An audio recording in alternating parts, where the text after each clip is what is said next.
आंनि अनलाइन क्लाससिम बयखौबो बरायबाय। दिनै आङो थाखो जिनि समाज बिगियान आयदानि नैथि खोन्दो भुमखौरांनि 3 नम्बर चेप्टार बुहुमनि भुमखौरांनि 3.3 इउनिट लैथोमाफोरनि थाथाय आरो आखुथायनि जोबथा साब इउनिट खोला लैथोमा आरो सा लैथोमा बेनि सायाव आङो सावरायगोन।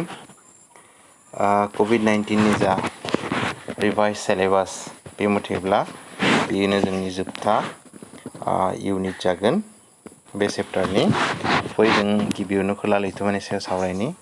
खोला लैथोमाया जाहैबाय खोला दोलुरखाव थानाय थामहिनबा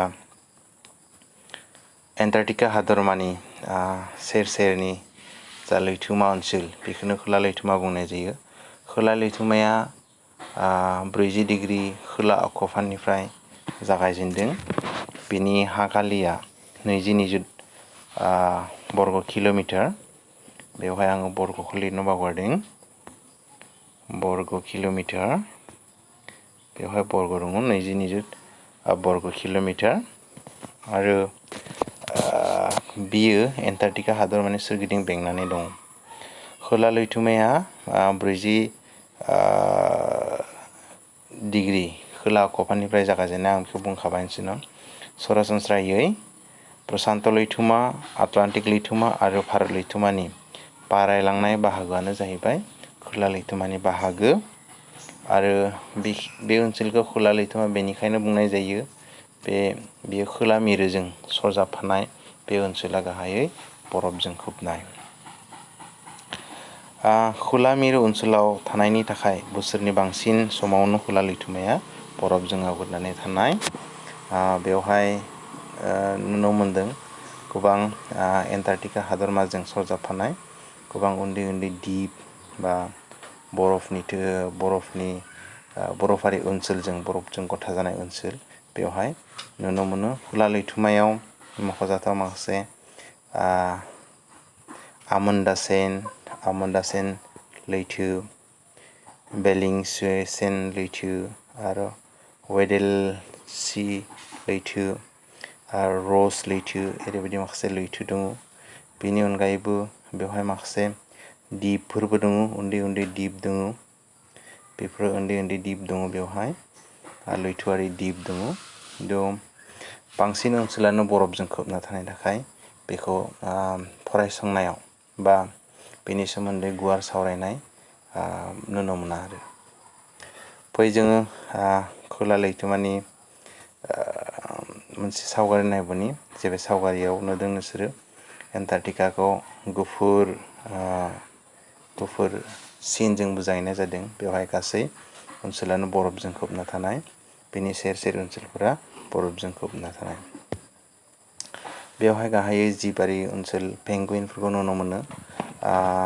बेनो आरो बायदि रोखोमनि ना बेवहाय नुनो मोनो।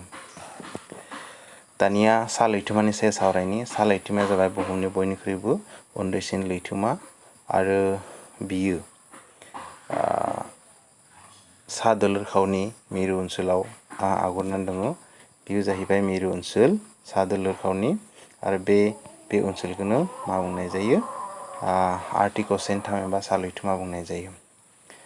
सा लैथोमानि हागालिया 14 निजुत बर्ग किल'मिटार। बेवहाय बर्गखौ लिरनो बावदों। बर्ग किल'मिटार आरो सा लैथोमाया आं बुंबाय नोंसोरनाव बियो बुहुमनि बयनिख्रुइबो दुइसिन लैथोमा। सा लैथोमाया सा मिरुनि सोरगिदिं गोसारनानै थानो थाखाय महरा दुलुर बिनि आरो एसिया, इउरप आरो सा आमेरिका हादरमानि सा बाहागोआ सा लैथोमाखौ बेंनानै दङ। नुदों नोंसोरो बे ओनसोला इउरप ओनसोल, आमेरिका ओनसोल आलास्कानि, बेनि उनाव रासिया बियो एसियानि ओनसोल, इउरप ओनसोल बियो। बेबादि सा लैथोमाया बेजों आवग्रिनानै थानाय। बेनि थालानि गড় गोथौथिया 3500 मिटारसो जागोन आरो आर्कटिक असेननि थामहिनबा सा लैथोमानि जा गড় गोथौथि 3500 मिटारसो जागोन। सा मिरु ओनसोलाव थानायनि थाखाय बोसोरनि बांसिन समावनो सा लैथोमाया रोजा बरफजों खोबना थायो आरो बे ओनसोला बेनि दै बाहागोआ बांसिन ओनसोलानो नोंसोरनिया बे बरफजों बांसिन समावनो बियो गुसु जानायनि थाखाय बे ओनसोला खोबनानै थायो। अनजाथाव फरायसा फरायसुलिफोर, सा लैथोमा आरो खोला लैथोमानि सायाव आं दिनै सावरायबाय। जोबोर गुसुं भिडिअ बियो आरो बांसिन मिथिनो गोनां बाथ्रा गैया नोंसोरनि थाखाय बेवहाय। बिजाबावबो गुसुङैनो खोला लैथोमा आरो सा लैथोमानि सायाव सावरायदों। बेयो जोंनि जोबथा इउनिट जागोन बे चेप्टारनि। उननि भिडिअ आं बे चेप्टारनि 3.3 सिम जा सोंनाय दङ नोंसोरनि बिजाबाव, बे बिजाबनि सोंनायफोरखौ आङो सावरायनानै मोनसे भिडिअ लानानै फैगोन। गोजोन्थों।